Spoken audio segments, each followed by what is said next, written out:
సికింద్రాబాద్ జిల్లా సాధన సమితి పోరు జెండా ఎగరేసింది. లష్కర్ జిల్లా కోసం పోరాటం మొదలుపెట్టింది. రేపు జరిగే ర్యాలీకి ఇంటికొకరు తరలి రావాలని పిలుపునిచ్చారు తలసాని శ్రీనివాస్ యాదవ్. సికింద్రాబాద్ ఉనికిని ప్రశ్నార్థకంగా మార్చే కుట్రల్ని సహించేది లేదంటున్నారు లష్కర్ జేఏసీ నేతలు. ప్రభుత్వం సికింద్రాబాద్ ను మల్కాజ్గిరి కమిషనరేట్ లో కలపడాన్ని తీవ్రంగా వ్యతిరేకిస్తున్నారు. జిల్లాలో పునర్విభజన ప్రచారం నేపథ్యంలో సికింద్రాబాద్ పై కుట్రలు జరుగుతున్నాయని ఆరోపిస్తోన్న లష్కర్ జిల్లా సాధన సమితి లష్కర్ ను జిల్లాగా ఏర్పాటు చేయాలని డిమాండ్ చేస్తోంది.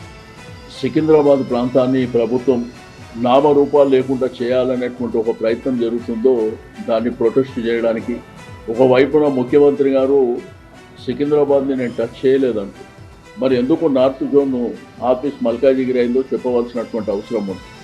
మాంకాలి కానీ బోండా మార్కెట్ కానీ బేగంపేట ప్రాంతాలు కానీ ఎందుకు మల్కాజిగిరి కమిషనరేట్లో కలిపిండ్రు, ఎందుకు అక్కడ పోలీస్ డిపార్ట్మెంటు మరి మల్కాజిగిరి కమిషనరేట్లో పనిచేస్తుందో చెప్పవలసినటువంటి అవసరం ఉంది. సికింద్రాబాద్ అస్తిత్వం కోసం శనివారం ఆత్మగౌరవ ర్యాలీ నిర్వహిస్తున్నట్టు ప్రకటించారు తలసాని శ్రీనివాస్ యాదవ్. సికింద్రాబాద్ రైల్వే స్టేషన్ మీదుగా జరిగే ర్యాలీకి ఇంటికొకరు తరలి వస్తారంటున్న తలసాని రాజకీయాలకు అతీతంగా అన్ని పార్టీలు కలిసి రావాలని పిలుపునిచ్చారు.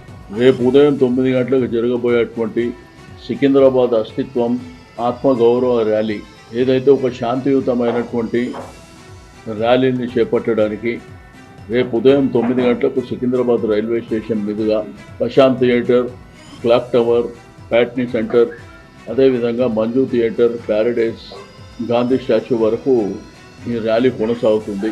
సికింద్రాబాద్లో సికింద్రాబాద్ కంటోన్మెంటు సికింద్రాబాద్ పరిసర ప్రాంతాల్లో ఉన్నటువంటి ప్రతి ఒక్కరికి రిక్వెస్ట్ చేసేది ఇంటికి ఒకళ్ళు రండి.